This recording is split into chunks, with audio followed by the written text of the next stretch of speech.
જય દ્વારકાધીશ મિત્રો, રસ્તા પર રહેતી એક નાનકડી છોકરીએ કરોડપતિ વિજરાજની પરફેક્ટ જિંદગીને એક જ ઝાટકામાં હચમચાવી દીધી. જ્યારે તેણે કહ્યું, સર, તમે બીમાર નથી, તમારી પત્ની રોજ તમારા જમવામાં કંઈક ભેળવી રહી છે. શું આ સત્ય હતું કે પછી માત્ર એક ડરામણું સપનું? શું તમે ક્યારેય વિચારી શકો છો કે રસ્તા પર રહેતી ફાટેલા તૂટેલા કપડાં પહેરેલી એક નાનકડી છોકરી, જેની પાસે ન તો સરખા બૂટ છે કે ન તો માથા પર છત, તે અચાનક એક બીમાર માણસની આખી દુનિયા હલાવીને રાખી દે, તે પણ એવી રીતે કે તેની સાવધાનીથી બનાવેલી પરફેક્ટ જિંદગી, દોલત, ઘર, પત્ની બધું જ એક પળમાં શંકાના ઘેરામાં આવી જાય. આ જ વાર્તા છે વિરાજ મહેતાની, જેણે આપણે માત્ર વિરાજ કહીશું, અને એક અજાણી નાનકડી છોકરીની જેનું નામ રાધા હતું. વિરાજ પાર્કના બાકડા પર બેઠા હતા. ચક્કર આવી રહ્યા હતા. આખી દુનિયા ગોળ ગોળ ફરી રહી હતી. હાથ ધ્રુજતા રહ્યા હતા. ડૉક્ટરો કહી રહ્યા હતા, સ્ટ્રેસ છે, બિઝનેસનું દબાણ છે, ઉંમરની અસર છે. પરંતુ વિજરાજના મનમાં ઊંડે ઊંડે કંઈક બીજું જ ચાલી રહ્યું હતું. કંઈક છૂપું છૂપું સંતાયેલું, જે તેમને રોજ રોજ નબળા પાડી રહ્યું હતું. અચાનક બીમાર પડવું, જમ્યા પછીનો થાક, એવી રાતો જ્યારે તેઓ કોઈના ટેકા વગર ઊભા પણ નહોતા રહી શકતા. બધું સામાન્ય લાગતું હતું, પણ અંદરથી કંઈક ગડબડ હતી. ત્યારે જ તેને પેલી નાનકડી છોકરી તેમની પાસે આવી. ગંભીર આંખો, ભીખ માગ્યા વગર જ, શ્રીમત કર્યા વગર. તેના કપડાં જૂના અને ફાટેલા હતા, બૂટ તૂટેલા હતા, પરંતુ તેના અવાજમાં એક અજીબ આત્મવિશ્વાસ હતો, જે તેના નબળા દેખાવ સાથે જરાય મેળ નહોતો ખાતો. તે તેમને એવી રીતે જોઈ રહી હતી, જાણે બધું જ જાણતી હોય. સર, લોકો કહે છે એમ તમે બીમાર નથી, તેણે ધીમેથી કહ્યું. ઘરમાં કોઈ તમને ધીમે ધીમે નબળા પાડી રહ્યું છે. વિરાજે ભમા ચડાવ્યા. મૂંઝવણ અને ગુસ્સો બંને હતા. અમીર માણસો રસ્તા પરના બાળકોની વાતો આસાનીથી નથી માનતા, પરંતુ તેઓ ઊભા થઈને જતા રહે એ પહેલાં જ છોકરીએ એક એવું વાક્ય કહ્યું, જેણે તેમને જડ કરી દીધા. તમારી પત્ની છે, તેઓ રોજ તમારા જમવામાં કંઈક ભેળવે છે. તેમનું હૃદય એક પળ માટે થંભી ગયું. શ્વાસ અટકી ગયો. ડર કોઈ અપમાન કરતાં પણ વધારે ઊંડો હતો. યાદો વીજળીની જેમ ચમકી. અચાનક બીમાર પડવું, જમ્યા પછીનો થાક, પત્ની માયાની જીદ કે તેઓ એ જ ખાય જે તે પોતે તેમના માટે પીરસે છે. માયા તેમને બહાર જમવાની ના પાડતી હતી, કહેતી હતી કે ઘરનું જમવાનું વધારે સુરક્ષિત, સ્વસ્થ અને પ્રેમથી બનાવેલું હોય છે. પ્રેમ, હવે આ શબ્દ અજીબ લાગવા માંડ્યો હતો, જાણે મીઠાશની નીચે કંઈક કડવું છુપાયેલું હોય. વિરાજે છોકરી સામે ફરીથી જોયું. તેઓ આશા રાખી રહ્યા હતા કે આ કોઈ મજાક છે અથવા છેતરપિંડી, પણ તેની આંખોમાં દર્દ હતું, જાણે તેણે આ બધું પહેલાં પણ જોયું હોય. પહેલીવાર આ શક્તિશાળી માણસ પોતાની જાતને લાચાર મહેસૂસ કરી રહ્યો હતો. સત્ય ક્યારેય એવા મોઢેથી બહાર આવે છે જેને દુનિયા નજરઅંદાજ કરી દે છે. તેમણે હસીને વાતને હળવી કરવાનો પ્રયાસ કર્યો, પણ તેમની છાતી ભારે લાગી રહી હતી, જાણે છોકરીના શબ્દોએ તેમને અંદર ડરનો એક બંધ દરવાજો ખોલી દીધો હોય. પાર્કનો અવાજ ઝાંખો પડી ગયો. હવે એમણે માત્ર પોતાના હૃદયના ધબકારા સંભળાઈ રહ્યા હતા. ઝડપી અનિયમિત કાનમાં જોર જોરથી ગૂંજતા તું આવું કેમ કહી રહી છે? શું તું જાણે પણ છે કે હું કોણ છું બેટા? તેમણે ધીમા અવાજે પૂછ્યું. છોકરીએ ધીમેકથી માથું હલાવ્યું. તેમની દોલતથી પ્રભાવિત થયા વગર, તેમના પાવરથી ડર્યા વગર, બિલકુલ શાંત, જાણે સત્ય તેને સુરક્ષા આપતું હોય. હું તમારા ઘરની પાસે આવેલી ફેક્ટરીમાં ટેબલ સાફ કરતી હતી, તેણે કહ્યું. મેં એવી વસ્તુઓ જોઈ છે જે અમીર લોકો વિચારે છે કે કોઈ નથી જોતું. વિરાજના હાથની મુઠ્ઠીઓ વળી ગઈ. તેમનું મગજ ઝડપથી દોડી રહ્યું હતું. રાતના જમવાની યાદો, દવાઓ, માયાનું તેમને આખી પ્લેટ પૂરી કરવા પરનું દબાણ. તેમને યાદ આવ્યું કે કેવી રીતે તે નોકરોને પણ તેમની પ્લેટ કે દવાની ટ્રે અડવા નહોતી દેતી. પહેલાં આ એક કાળજી લાગતી હતી, સમર્પણ, પ્રેમ કરવાવાળી પત્ની, જે પોતાના પતિને આ ક્રૂર દુનિયાથી બચાવી રહી હોય. પણ હવે એ જ યાદો ભયાનક લાગવા માંડી હતી. તે કંઈ જોયું છે કે પછી ખાલી અંદાજો જ લગાવી રહી છે? તેમણે ધીમા અવાજે પૂછ્યું, એવી આશા સાથે કે તે કહેશે કે આ કોઈ ગેરસમજ છે. છોકરીએ નીચે જોયું, પછી ઉપર. આંખો ભીની હતી. મેં બારીમાંથી જોયું હતું કે તેમણે તમારા સૂપના બાઉલમાં સફેદ પાવડર ભેળવ્યો હતો. એક ઠંડી લહેર તેમના શરીરમાં દોડી ગઈ. આ વખતે બીમારીને કારણે નહીં, પણ વિશ્વાસઘાતને કારણે. અને બરાબર એ જ પળે તેમની પાછળ માયા શસ્તબંધ થઈને ઊભી રહી ગઈ. ચહેરો ફીકો પડી ગયો હતો. તેના બૂટનો અવાજ અટક્યો. કાંકરા પર શ્રંપસ સંભળાયો. માયાએ પરાણે ચહેરા પર શ્રીમત લાવવાનો પ્રયાસ કર્યો, પણ આંખો છોકરી અને પતિની વચ્ચે ઝડપથી ફરી રહી હતી. મેકઅપની પાછળ ડર છુપાયેલો હતો. આ છોકરી કોણ છે?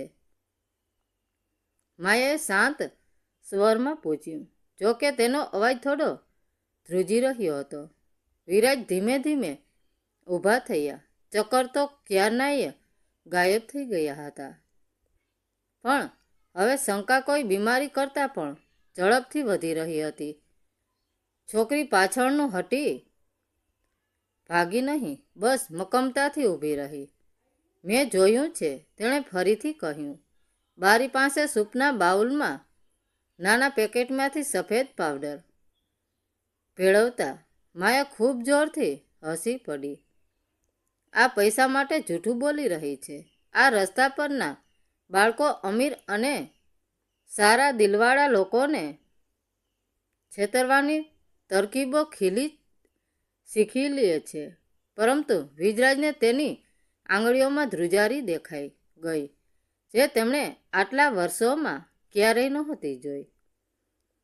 તેમનું મગજ હોસ્પિટલના ચક્કર યાદ કરી રહ્યું હતું. કાળજી કે કંટ્રોલ? હવે આ બંને વચ્ચેનો તફાવત ડરામણો લાગી રહ્યો હતો. માયા પાસે આવી આંસુ વહાવવાનો પ્રયાસ કરતા બોલી, તમે બીમાર છો, બસ આટલી જ વાત છે. એક અજાણી બાળકીની વાત પર પોતાના ઘર પર શંકા ન કરો. પરંતુ વિજરાજની અંદર કંઈક બદલાઈ ગયું હતું. જ્યારે સત્ય દરવાજો ખખડાવી ચૂક્યું હોય, ત્યારે જૂઠાણું વધારે મોટા અવાજે બોલવામાં આવે છે. છોકરી ફરી બોલી, હવે થોડા ધીમા અવાજે, મારી મા પણ આ જ રીતે જતી રહી, જેના પર તેઓ ભરોસો કરતા હતા. એણે જ તેમને ધીમે ધીમે નબળા પાડી દીધા હતા. વિરાજને અપરાધભાવ મહેસૂસ થયો. તેમણે પત્નીને તૂટેલા અવાજે કહ્યું, જો આ જૂઠું છે તો આપણા પરિવારના સોગંદ ખા કે તે જાણી જોઈને મને કોઈ નુકસાન નથી પહોંચાડ્યું. અને પછી શાંતિ, ક્યારેય શાંતિ કોઈ અપરાધી દિલની કબૂલાત કરતાં પણ વધારે જોરથી ચીસો પાડતી હોય છે. માયાના હોઠ ખુલ્યા, પણ શબ્દો બહાર ન આવ્યા. તેના ગાલ પર આંસુ વહી રહ્યા હતા, પરંતુ હવે તે અલંગ લાગી રહ્યા હતા. દર્દના નહીં, પ્રેમના નહીં, બસ પકડાઈ જવાના હતા. ડરના પાકની હવા પહેલા કરતાં વધારે ભારે લાગી રહી હતી. વૃક્ષો પણ શ્વાસ રોકીને સત્ય બહાર આવવાની રાહ જોઈ રહ્યા હતા. શું માયા ખરેખર કંઈક છુપાવી રહી હતી? શું એ સફેદ પાવડર માત્ર કલ્પના હતી કે ખરેખર કોઈ ઝેર? શું વિરાજની પરફેક્ટ જિંદગી હકીકતમાં એક ધીમું ઝેર બની ચૂકી હતી? આ વાર્તા માત્ર કોઈ બીમારની નથી, પરંતુ વિશ્વાસઘાત, સત્ય અને રસ્તા પર રહેતી એક બાળકીની બહાદુરીની છે, જે અમીરોની દિવાલોને પણ તોડી શકે છે. પાર્કનું વાતાવરણ અત્યંત તણાવપૂર્વક હતું. માયાની શાંતિ કોઈ સ્વીકાર કરવા પણ વધુ મોટો એકરાર હોય તેમ લાગતું હતું. આખરે માયાએ મૌન તોડ્યું. તેના હોઠ પર એક નબળી શ્રીમત આવી, પણ આંખો ભીની જ રહી. તે ધ્રુજતી આંગળીઓથી વિરાજના ખંભાને અડવા ગઈ, પણ તે એક ક્ષણ માટે જ પાછી ફરી. આ તદ્દન ખોટું છે. આ રસ્તાની ભિખારી ગમે તે બોલે, હું તને આવું કેમ કરું? મેં તો તને આટલી સંભાળ રાખી છે. માયાનો અવાજ કાપતો હતો. તેમાં ડર સ્પષ્ટ દેખાઈ રહ્યો હતો. પણ વિરાજના માટે એ સંભાળ હવે એક કંટ્રોલ બની ચૂકી હતી, એક કેદ. તેને એ દિવસો યાદ આવ્યા જ્યારે તેણે કોઈ પણ વસ્તુ ખાવાનો ઇનકાર કર્યો હતો, અને માયા કેવી રીતે તેના આગ્રહ પર તેને સૂર્ય પીવડાવતી હતી. જે સમયે તે પ્રેમ લાગતું હતું, હવે તે તેને એક છેતરપિંડી લાગતું હતું. રાધા જરા પણ વિચલિત થઈ નહીં. તેણે માયાની આંખોમાં સીધું જોયું, જાણે તે આ જૂઠને જોઈ રહી હોય. મેં તમારા હાથમાં એ નાનકડું પેકેટ જોયું હતું જ્યારે તમે રસોડાની બારી પાસે ઊભા હતા. ત્યાં કોઈ ન હતું. ત્યારે તમે તે પાવડર બાઉલમાં નાખ્યો. રાધાનો અવાજ ઠંડો અને સત્યથી ભરેલો હતો. તેના આ શબ્દોએ માયાના દરેક ખોટા તકને ખોધો. રાધાએ એ પણ ઉમેર્યું કે હું એ જ બારીની બહાર ઊભી રહેતી હતી, કારણ કે ત્યાં ગરમ હવા આવતી હતી. મેં બધું જોયું છે. વિરાજ હવે મનોમન આ બધી વસ્તુઓ જોડી રહ્યો હતો. તેને એ દિવસો યાદ આવ્યા જ્યારે તેની તબિયત વધુ બગડી હતી.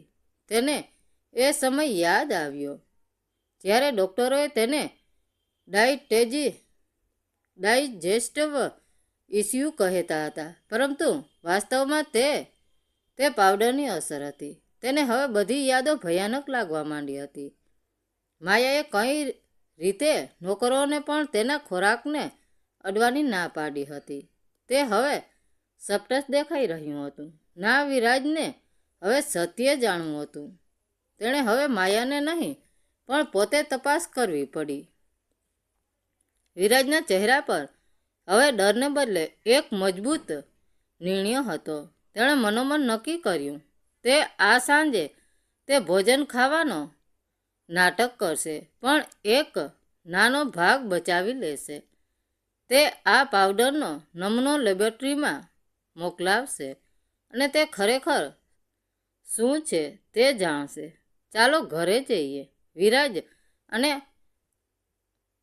આરામની જરૂર છે.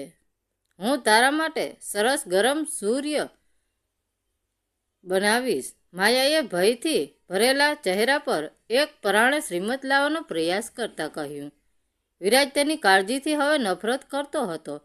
તે ધીમેકથી ઊભો થયો અને રાધા સામે જોયું.